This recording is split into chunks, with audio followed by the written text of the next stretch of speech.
السلام علیکم جی فرینڈز، آج کا جو ہمارا ٹاپک ہے وہ ہے غزوہ حنین۔ انشاءاللہ الرحمن اس پر بات کرتے ہیں بریفلی، تو آئیے سٹارٹ کرتے ہیں۔ بسم اللہ الرحمن الرحیم، صلی اللہ علی محمد صلی اللہ علیہ وآلہ وسلم۔ غزوہ حنین،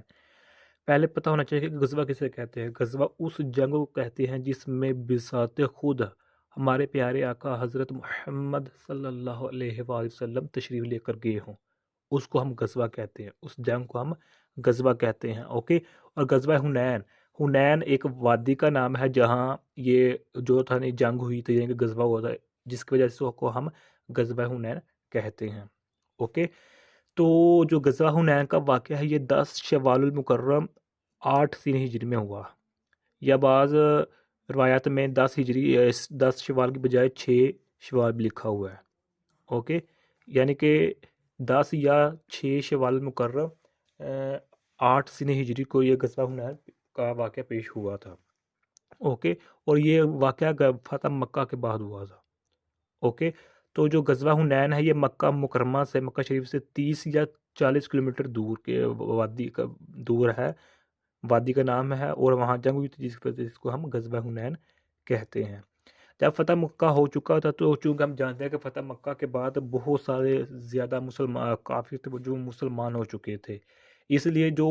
باقی قبائل ہیں ان میں سے جو بڑے قبائل تھے بنو حوازن اور بنو ثقیف، ان دونوں قبائل نے، یہ کافروں پر مشتمل تھا، ان دونوں قبائل نے چھوٹے چھوٹے قبائل کو آپس میں ملا کر یعنی کہ ایک لشکر تیار کیا کہ ہم مسلمانوں کے خلاف لڑیں گے۔ اوکے، تو جب اس کی خبر پیارے آقا صلی اللہ علیہ وآلہ وسلم کو ہوئی تو آپ صلی اللہ علیہ وآلہ وسلم نے اپنے پیارے صحابی حضرت سیدنا عبداللہ بن ابی در رضی اللہ تعالی عنہ کو کنفرم کرنے کے لیے بھیجا ان قبائل کے پاس کہ جا کر پتہ کرو کہ واقعی یہ جنگ کی تیاری کر رہے ہیں یا نہیں۔ تو چنانچہ حضرت سیدنا عبداللہ رضی اللہ تعالی عنہ نے ان قبائل کے درمیان آ کر یعنی کہ پتہ لگایا، پھر جا کر بتایا کہ واقعی یہ بنو حوازن بنو ثقیف دوسرے قبائل کو ساتھ ملا کر جنگ کی تیاری کر رہے ہیں۔ تو پھر نبی پاک علیہ الصلوۃ والسلام نے بھی صحابہ کرام کو حکم دے دیا کہ چلو جہاد کی تیاری کر لو،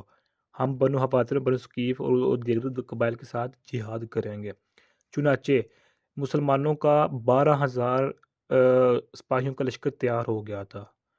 اور 4,000 جو لشکر تھا وہ تھا بنو حوازن اور بنو ثقیف اور دوسرے قبائل کا آپس میں ملا کر 4,000 ہوا تھا۔ تو بنو حوازن بہت مکارہ یہ قبیلہ کہا جاتا ہے، انہوں نے کیا کیا کہ انہوں نے اپنے بال بچے مویشی ساتھ لے لے۔ وہ کس لیے کہ جب بال بچے بیویاں اور دیگر مویشیاں ساتھ ہوں گے تو کوئی واپس نہ بھاگ جائے گا، چونکہ کافر تھے، ان کو کہ ایمان تو نہیں تھا، تو انہوں نے اپنے ساتھ بچوں اور بیویوں کی اس لیے لے تاکہ پیچھے کوئی بھاگ ہی نہ سکے۔ اوکے، تو بنو حوازن نے یہ مکاری کھیلی۔ جب پیارے آقا علیہ الصلوۃ والسلام کو اس بات کا بھی خبر ہوا تو آپ علیہ الصلوۃ والسلام نے ارشاد فرمایا کہ بنو حوازن کے مویشیوں، بچوں اور عورتوں یہ ہمارے لیے بطور مال غنیمت یہ حاصل ہوگا، کیونکہ جنگ سے پہلے ہی پیارے آقا صلی اللہ علیہ وسلم نے یہ بتا دیا تھا کہ ہم ان کو بطور مال غنیمت حاصل کریں گے، ان کے بال بچوں مویشیوں کو۔ اوکے، تو جب 12,000 لشکر ہو چکا تھا مسلمانوں کا، تو یہ مسلمانوں کی تاریخ میں پہلی دفعہ ایسا ہوا تھا کہ اس غزوہ یعنی کہ غزوہ حنین میں مسلمانوں کی تعداد کافروں کی تعداد سے 3 گنا زیادہ تھی۔ لیکن اس سے پہلے جو جتنے بھی غزوات ہوئے تھے یا جنگیں ہوئے تھے اس میں کیا ہوتا تھا کہ مسلمانوں کی تعداد کم ہوتی تھی اور کفاروں کی زیادہ ہوتی تھی، لیکن اس میں غزوہ حنین میں مسلمانوں کی تعداد 3 گنا کافروں سے زیادہ تھی، یعنی کہ 4,000 کافروں کی تھی اور 12,000 مسلمانوں کی تھی۔ جب 12,000 تعداد ہوگی تو مسلمان جو منافق لوگ تھے وہ آپس میں باتیں کرنے لگے تھے، آج ہم نہیں ہاریں گے، آج ہم شکست نہیں کھائے گا، آج تو ہماری فتح ہی فتح ہوگی، کیونکہ آج ہم تعداد میں زیادہ ہیں۔ جب اس بات کا پیارے آقا صلی اللہ علیہ وسلم کا معلوم ہوا تو آپ صلی اللہ علیہ وسلم نے ناراضگی کا اظہار فرمایا۔ تو جب ان ناراضگی اظہار فرمایا تو اللہ پاک نے سورہ توبہ کی آیت نازل فرما دی، سورہ توبہ کی آیت نازل فرما دی۔ یہ آیت ہے آئی تھنک 25 سے 26 کے درمیان۔ اللہ پاک نے شاید فرمایا، اللہ نے بہت سے موقعوں پر تم کو مدد دی ہے، اور حنین یعنی جنگ حنین کے دن جب تم اپنی جماعت کی کثرت پر غرور تھا تو وہ تمہارے کچھ بھی کام نہ آئی، اور زمین فراخ ہونے کے باوجود تم پر تنگ ہو گئی۔ پھر تم پیٹ پھیر کر پھر گئے۔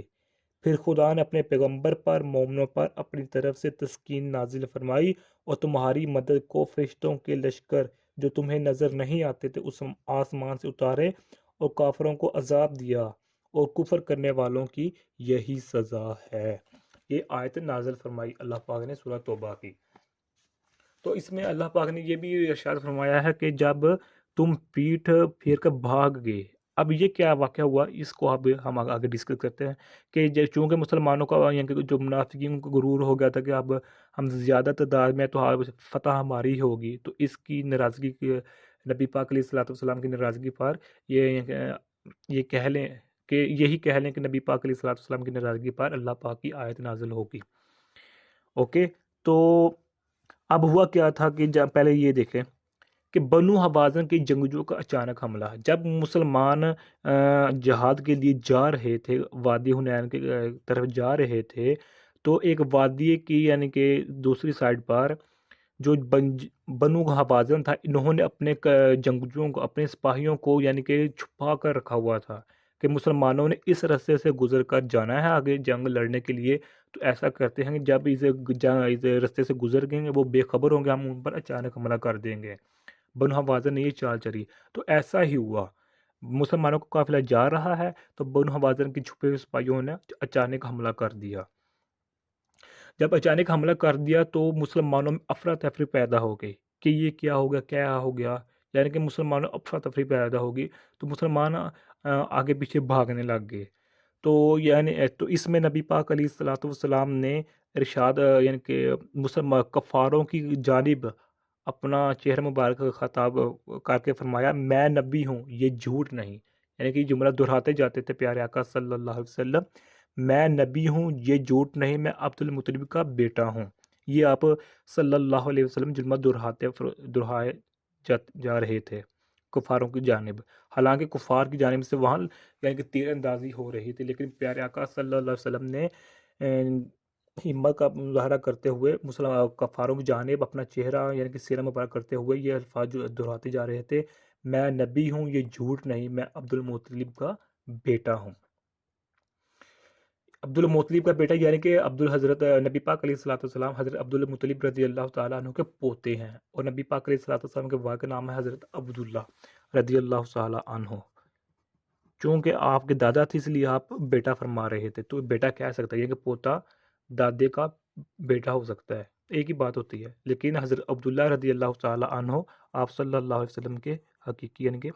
باپ ہیں، اور حضرت عبد المطلب رضی اللہ تعالیٰ عنہ آپ صلی اللہ علیہ وسلم کے دادا جان ہیں۔ اوکے، تو آپ یہ جملہ دہراتے جاتے تھے۔ تو مسلمان چونکہ بغدر بھاگ چکی تھی، تو آپ علیہ الصلوۃ والسلام نے حضرت اپنے ایک صحابی رسول حضرت سیدنا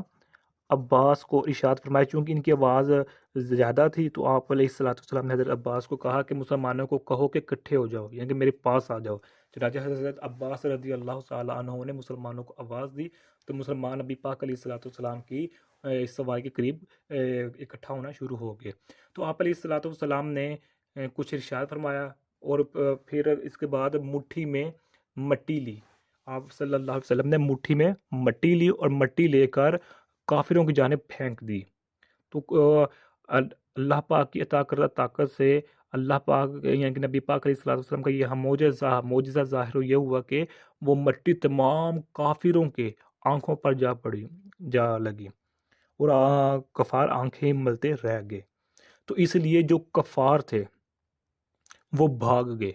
اور ان کے جو عورتیں اور اچھا اس کو بعد میں دیکھتے ہیں، یعنی کہ مٹھی میں مٹی پھینک دی جب پیارے آقا صلی اللہ علیہ وسلم نے، تو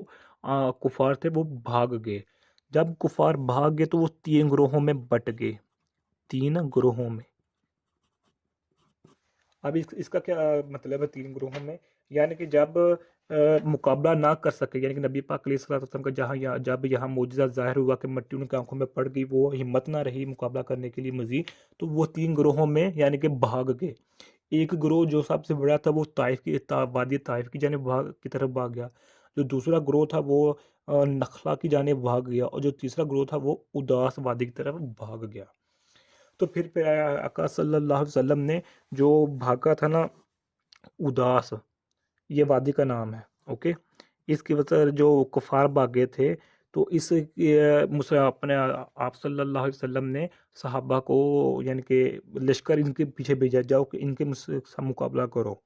تو جس کی کمان حضرت سیدنا ابو عامر اشری رضی اللہ عنہ، یہ صحابی رسول، ان کی کمان، ان کی زیر قیادت وہ مسلمان کا لشکر وادی اداس میں جو کفار بھاگ گئے تو ان کے سے مقابلہ کرنے کے لیے گیا۔ تو وادی اداس میں یہ واقعہ یعنی کہ رونما ہوا، یعنی کہ مسلمان کفار کے درمیان لڑائی ہوئی، جس میں حضرت سیدنا ابو عامر خود بذات خود شہید ہو چکے تھے۔ تو جنگ مسلمانوں نے جیت لی تھی، فتح کر لی تھی۔ تو وہاں سے کچھ عورتیں جو بچے اور مال مویشی تھے وہ مسلمان اپنے بطور مال غنیمت ساتھ لے آئے۔ تو حضرت ابو عامر کی شہادت کے بعد ان کے بھتیجے حضرت سیدنا ابو موسیٰ اشعری رضی اللہ تعالی عنہ، انہوں نے کمان سنبھالی اپنے چاچا جان کی، اوکے۔ تو پھر ایک یہ جو وادی اداس کی طرف گیا تھا یہ بھی ان سے بھی جیت گئے۔ تو اس کے بعد وادی نخلا کی طرف جو بھاگے تھے کفار، ان کی طرف بھی پیارے آقا صلی اللہ علیہ وسلم نے لشکر بھیجا کہ ان سے بھی جا کر لڑو اور مقابلہ کرو۔ تو چنانچہ مسلمان نخلا کی طرف گئے، ان کفاروں سے لڑائی کی، تو ان سے بھی فتح یاب ہو گئے۔ تو ان سے جو تھے نا 24,000 اونٹ بطور مال غنیمت حاصل کیا، اور 24,000 میں اس کے بعد 40,000 بکریاں حاصل کی گئیں، اوکے، اور اس کے بعد 4,000 اوقیہ یعنی کہ سونا، 4,000 اوقیہ سونا حاصل کیا گیا، جسے اگر ہم اپنے الفاظ میں یعنی کہ اگر آج کے مطابق کہیں کہ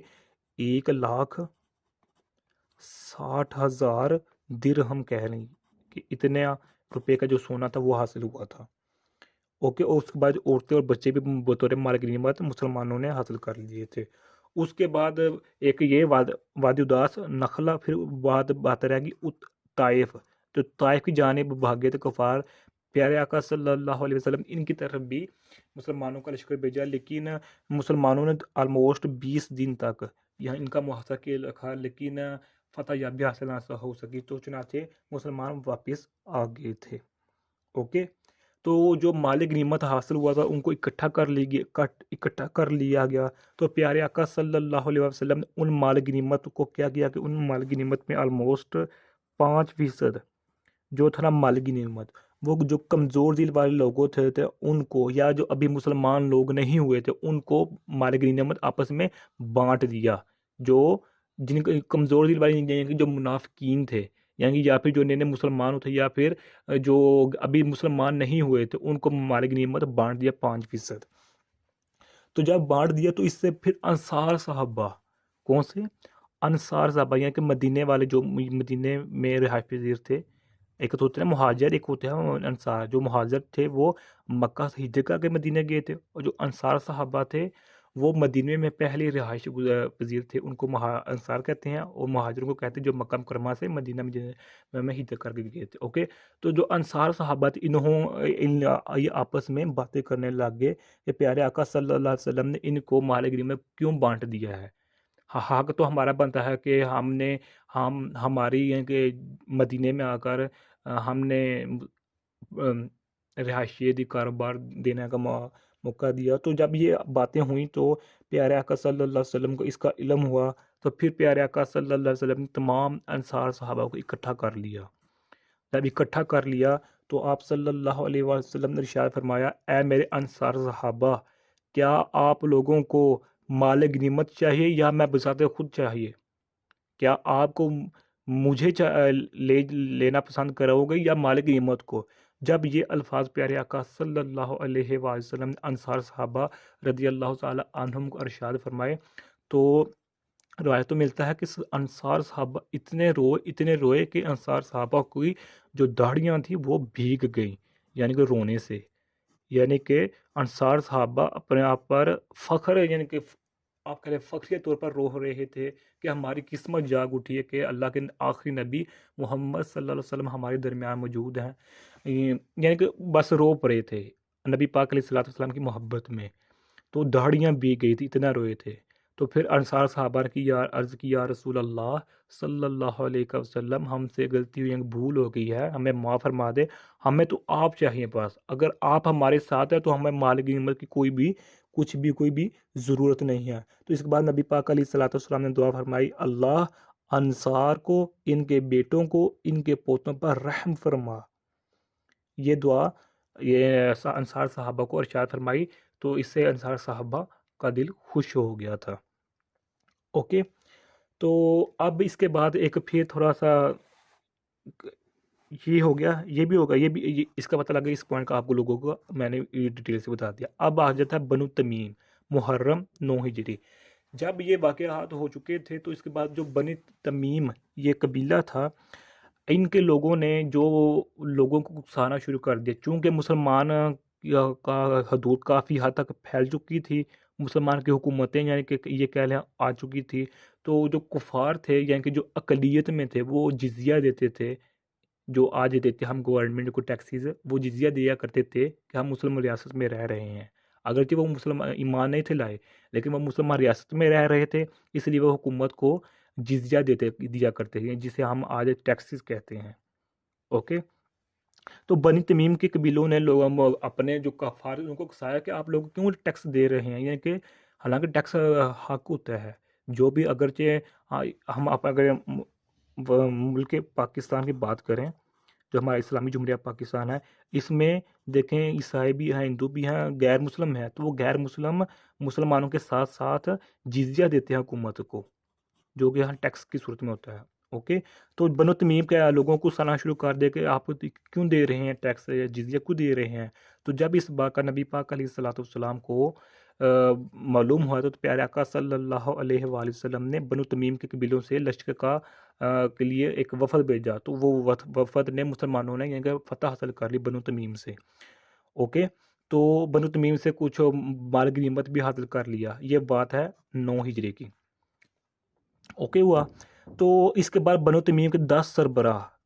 ایک وفد جس میں 10 سربراہ تھے، سربراہان تھے بنو تمیم کے، وہ مدینہ پاک میں آئے، اور مدینہ پاک میں آ کے انہوں نے یہ درخواست کی کہ میں اگر مسلمان اور ہمارے درمیان، یعنی کہ جو بنی تمیم کے لوگ آئے تھے 10، ہمارے درمیان مقابلہ کرواؤ، کس کا مقابلہ؟ شاعری کا، تلاوت کا، اگر آپ لوگ جیت گئے تو آپ لوگوں کو ہم کچھ نہیں کہیں گے، اگر ہم جیت گئے تو ہمیں آپ لوگوں کو، یعنی کہ اگر آپ لوگ جیت گئے تو آپ کی مرضی آپ کیا کریں، اگر ہم جیت گئے تو یہ ہماری مرضی ہوگی، ہم آپ کے خلاف کیا کریں گے۔ تو چنانچہ پیارے آقا صلی اللہ علیہ وسلم اس بات کی اجازت فرما دی کہ مسلمانوں اور جو سربراہان آئے تھے ان کے درمیان، یس 10 سربراہان کی موجودگی میں جو لوگ آئے تھے، یعنی کہ جو وفد آیا تھا بنو تمیم سے مدینہ پاک میں 10 سربراہان کی موجودگی میں جو وفد آیا تھا، انہوں نے یہ درخواست کی، تو پیارے آقا صلی اللہ علیہ وسلم نے کہا ٹھیک ہے۔ چنانچہ بنو تمیم میں سے پہلا آیا، اس نے خطبہ دیا، جو بھی اپنے عربی الفاظ جو اچھا خطبہ دینے والے تھا انہوں نے بھیجا۔ جب اس نے خطبہ دیا تو مسلمانوں کی جانب سے جو تھے نا حضرت سیدنا ثابت بن قیس، صحابی رسول ہیں رضی اللہ تعالی عنہ، انہوں نے ان کا مقابلہ ان کے مقابلے میں خطبہ دیا۔ تو اس کے بعد بنو تمیم میں سے ایک آیا، انہوں نے اشعار کہے، تو مسلمانوں کی طرف سے حضرت سیدنا حسان بن ثابت، یہ بہت مشہور ہیں صحابی ہیں، حسان بن ثابت، چونکہ یعنی کہ یہ نعت خواں ہیں ایک طرح سے، حسان بن ثابت رضی اللہ تعالی عنہ، انہوں نے بھی ان کے مقابلے میں اشعار پڑھے، تو مقابلہ مسلمانوں کے ہاتھ میں آ گیا تھا۔ تو یہ مان گئے تھے کہ واقعی مسلمانوں خطبے و اشعار میں یعنی کہ ہم سے زیادہ ہیں، تو اس کا نتیجہ یہ نکلا تھا کہ بنو ثقیفی جو آئے تھا وفد، وہ مسلمان ہو گیا، یعنی کہ مسلمان ہو گیا۔ تو چنانچہ پیارے آقا صلی اللہ علیہ وسلم نے بنو تمیم میں سے جو مال غنیمت حاصل کیا تھا وہ ان کو واپس کر دیا، اور ان کو بطور تحفے تحائف دے کر واپس بھیج دیا تھا، اگرچہ یہ مسلمان بھی ہو چکے تھے۔